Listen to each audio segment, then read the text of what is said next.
डरते तो वो हैं जो अपनी छवि के लिए मरते हैं।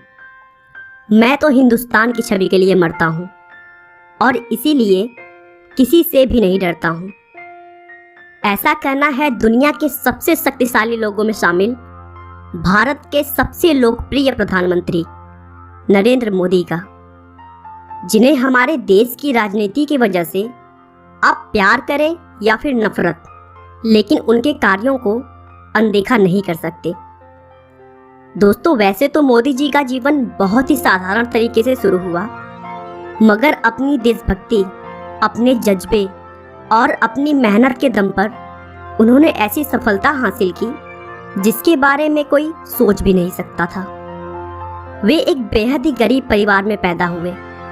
अपने बचपन के दिनों में जब बच्चे खेलने कूदने में अपना समय व्यतीत करते हैं, तब उन्होंने अपने घर की आर्थिक सहायता के लिए अपने पिता की दुकान में हाथ बटाई और ट्रेन के डिब्बों में जा जाकर चाय बेची। लेकिन दोस्तों, अगर आपके अंदर अपने देश के लिए कुछ कर जाने की इच्छा हो ना, तो कोई भी लक्ष्य कठिन नहीं रह जाता। कौन कहता है कि आसमां में सुराख नहीं हो सकता? एक पत्थर तो तबीयत से उछालो यारो। आइए दोस्तों, हम शुरू से मोदी जी के चाय बेचने से लेकर प्रधानमंत्री बनने तक के अद्भुत सफर को डिटेल में जानते हैं। नरेंद्र मोदी का जन्म 17 सितंबर 1950 को बॉम्बे राज्य के मेहसान जिले में वडनगर नाम के गांव में हुआ था। दोस्तों, बता दूं कि बॉम्बे राज्य पहले भारत का ही एक राज्य था, जिसे 1 मई 1960 में अलग कर गुजरात और महाराष्ट्र बना दिया गया। तो इस तरह अब मोदी जी का जन्म स्थान गुजरात राज्य के अंतर्गत आता है। नरेंद्र मोदी के पिता का नाम दामोदर दास मूलचंद मोदी था और मां का नाम हीराबेन मोदी है। जन्म के समय उनका परिवार बहुत ही गरीब था और वे एक छोटे से कच्चे मकान में रहते थे। नरेंद्र मोदी अपने माता पिता की कुल 6 संतानों में तीसरे पुत्र हैं। मोदी के पिता रेलवे स्टेशन पर चाय की एक छोटी सी दुकान चलाते थे, जिसमें नरेंद्र मोदी भी उनका हाथ बटाते थे और रेल के डिब्बों में जा जाकर चाय बेचते थे। लेकिन हाँ, चाय की दुकान संभालने के साथ साथ मोदी पढ़ाई लिखाई का भी पूरा ध्यान रखते थे। मोदी के टीचर बताते हैं कि नरेंद्र पढ़ाई लिखाई में तो एक ठीक ठाक छात्र थे, लेकिन वे नाटकों और भाषणों में जमकर हिस्सा लेते थे और उन्हें खेल कूद में भी बहुत दिलचस्पी थी। उन्होंने अपनी स्कूल की पढ़ाई वडनगर से पूरी की। सिर्फ 13 साल की उम्र में नरेंद्र मोदी की सगाई यशोदाबेन चमनलाल के साथ कर दी गई और फिर 17 साल की उम्र में उनकी शादी हो गई। फाइनेंशियल एक्सप्रेस की एक न्यूज के अनुसार नरेंद्र और यशोदा ने कुछ वर्ष साथ रहकर बिताए, लेकिन कुछ समय बाद नरेंद्र मोदी के इच्छा से वे दोनों एक दूसरे के लिए अजनबी हो गए। लेकिन नरेंद्र मोदी के जीवन लेखक ऐसा नहीं मानते हैं। उनका मानना है कि उन दोनों की शादी जरूर हुई, लेकिन वे दोनों एक साथ कभी नहीं रहे। शादी के कुछ वर्षों बाद नरेंद्र मोदी ने घर छोड़ दिया और एक तरह से उनका वैवाहिक जीवन लगभग समाप्त सा हो गया। नरेंद्र मोदी का मानना है कि एक शादीशुदा के मुकाबले अविवाहित व्यक्ति भ्रष्टाचार के खिलाफ ज्यादा जोरदार तरीके से लड़ सकता है, क्योंकि उसे अपनी पत्नी, परिवार और बाल बच्चों की कोई चिंता नहीं रहती। बचपन से ही मोदी में देशभक्ति कूट कूट कर भरी थी। 1962 में जब भारत चीन युद्ध हुआ था, उस समय मोदी रेलवे स्टेशन पर जवानों से भरी ट्रेनों में उनके लिए खाना और चाय लेकर जाते थे।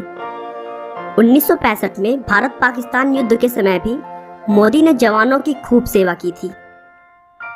1971 में वे आरएसएस के प्रचारक बन गए और अपना पूरा समय आरएसएस को देने लगे। वे वहां सुबह 5 बजे उठ जाते और देर रात तक काम करते। प्रचारक होने की वजह से मोदी जी ने गुजरात के अलग अलग जगहों पर जाकर लोगों की समस्याओं को बहुत करीब से समझा और फिर भारतीय जनता पार्टी का आधार मजबूत करने में इम्पोर्टेंट रोल निभाया। 1975 के आसपास में राजनीतिक क्षेत्रों में विवाद की वजह से उस समय की प्रधानमंत्री इंदिरा गांधी ने कई राज्यों में आपातकालीन घोषित कर दिया था और तब आरएसएस जैसी संस्थाओं पर भी प्रतिबंध लगा दिया गया था। फिर भी मोदी चोरी छिपे देश की सेवा करते रहे और सरकार की गलत नीतियों का जमकर विरोध किया। उसी समय मोदी जी ने एक किताब भी लिखी थी जिसका नाम संघर्ष माँ गुजरात था। इस किताब में उन्होंने गुजरात की राजनीति के बारे में चर्चा किया था। उन्होंने आरएसएस के प्रचारक रहते हुए 1980 में गुजरात विश्वविद्यालय से राजनीति विज्ञान में पीजी की डिग्री प्राप्त की। आरएसएस में बेहतरीन काम को देखते हुए उन्हें भाजपा में नियुक्त किया गया, जहां उन्होंने 1990 में आडवाणी की अयोध्या रथ यात्रा का भव्य आयोजन किया, जिससे भाजपा के सीनियर लीडर्स काफी प्रभावित हुए। आगे भी उनके अद्भुत कार्य की बदौलत भाजपा में उनका महत्व बढ़ता रहा। आखिरकार मोदी की मेहनत रंग लाई और उनकी पार्टी ने गुजरात में 1995 के विधानसभा चुनाव में बहुमत में अपनी सरकार बना ली। लेकिन मोदी से कहासुनी होने के बाद शंकर सिंह बघेला ने पार्टी से रिजाइन दे दिया। उसके बाद केशुभाई पटेल को गुजरात का मुख्यमंत्री बना दिया गया और नरेंद्र मोदी को दिल्ली बुलाकर भाजपा में संगठन के लिए केंद्रीय मंत्री का रिस्पॉन्सिबिलिटी दिया गया। मोदी जी ने इस रिस्पॉन्सिबिलिटी को भी बखूबी निभाया। 2001 में केशुभाई पटेल की सेहत बिगड़ने लगी थी और भाजपा चुनाव में कई सीटें भी हार रही थी। इसके बाद भारतीय जनता पार्टी ने अक्टूबर 2001 में केशुभाई पटेल की जगह नरेंद्र मोदी को गुजरात के मुख्यमंत्री पद की कमान सौंपी। नरेंद्र मोदी ने मुख्यमंत्री का अपना पहला कार्यकाल 7 अक्टूबर 2001 से शुरू किया। इसके बाद मोदी ने राजकोट विधानसभा चुनाव लड़ा, जिसमें उन्होंने कांग्रेस पार्टी के अश्विन मेहता को बड़े अंतर से मात दी। मुख्यमंत्री पद पर रहते हुए मोदी ने बहुत ही अच्छी तरीके से अपने कार्यों को संभाला और गुजरात को फिर से मजबूत कर दिया। उन्होंने गांव-गांव तक बिजली पहुंचाई, टूरिज्म को बढ़ावा दिया। देश में पहली बार किसी राज्य की सभी नदियों को एक साथ जोड़ा गया, जिससे पूरे राज्य में पानी की प्रॉब्लम सॉल्व हो गई। एशिया के सबसे बड़े सोलर पार्क का निर्माण भी गुजरात में ही हुआ और इन सब के अलावा भी उन्होंने बहुत सारे अद्भुत कार्य किए और देखते ही देखते गुजरात को भारत का सबसे बेहतरीन राज्य बना दिया और वह खुद गुजरात के सबसे लोकप्रिय मुख्यमंत्री बन गए।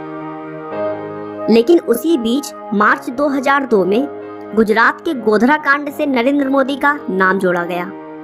इस कांड के लिए न्यूयॉर्क टाइम्स ने मोदी प्रशासन को जिम्मेदार ठहराया और फिर कांग्रेस सहित अनेक विपक्षी दलों ने उनके इस्तीफे की मांग की। दोस्तों, गोधरा कांड में 27 फरवरी 2002 को गुजरात के गोधरा नाम के शहर में रेलवे स्टेशन पर साबरमती ट्रेन के S6 कोच में आग लगाए जाने के बाद 59 लोगों की मौत हो गई थी, जिसके बाद पूरे गुजरात में सांप्रदायिक दंगे होना शुरू हो गए और फिर 28 फरवरी 2002 को गुजरात के कई इलाकों में दंगा बहुत ज्यादा भड़क गया, जिसमें 1200 से अधिक लोग मारे गए। इसके बाद इस घटना की जांच के लिए उच्चतम न्यायालय ने विशेष जांच दल बनाई और फिर दिसंबर 2010 में जांच दल के रिपोर्ट के आधार पर फैसला सुनाया कि इन दंगों में नरेंद्र मोदी के खिलाफ कोई ठोस सबूत नहीं मिला। नरेंद्र मोदी ने गुजरात में कई ऐसे हिंदू मंदिरों को भी ध्वस्त कराने में थोड़ा सा भी नहीं सोचा जो सरकारी कानून कायदों के मुताबिक नहीं बने थे।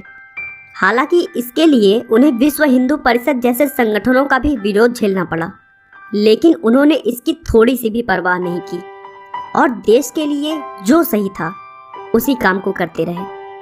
उनके अच्छे डिसीजंस और कार्यों की वजह से गुजरात के लोगों ने मोदी को 4 बार लगातार अपना मुख्यमंत्री बनाया।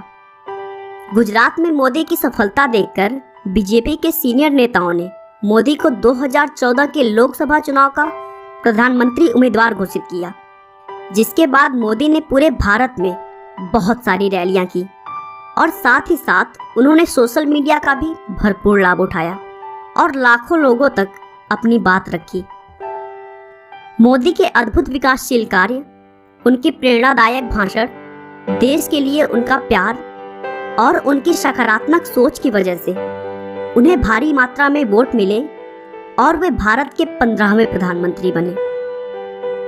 दोस्तों, नरेंद्र मोदी एक बहुत ही मेहनती व्यक्ति हैं। वे 18 घंटे काम करते हैं और कुछ ही घंटे सोते हैं। दोस्तों, मोदी जी का कहना है कि कड़ी मेहनत कभी थकान नहीं लाती है, वह तो बस संतोष लाती है। नरेंद्र मोदी शुद्ध शाकाहारी हैं और नवरात्र के 9 दिन उपवास रखते हैं। वे अपनी सेहत का भरपूर ध्यान रखते हैं और प्रतिदिन योग करते हैं, भले ही वे कहीं पर भी हों। मोदी जी अपनी माँ से बहुत प्यार करते हैं। उनका कहना है कि मेरे पास अपने बाबा दादा की ना ही एक पाई है और ना ही मुझे चाहिए। मेरे पास अगर कुछ है तो अपनी माँ का दिया आशीर्वाद। आपका बहुमूल्य समय देने के लिए बहुत बहुत धन्यवाद। इस वीडियो को लाइक करके आप हमारा मनोबल बढ़ा सकते हैं। दोस्तों, अगर आप हमारे वीडियो को मिस नहीं करना चाहते तो कृपया चैनल को सब्सक्राइब कर लें। आपको यह कहानी कैसी लगी हमें कमेंट करके जरूर बताएं। धन्यवाद।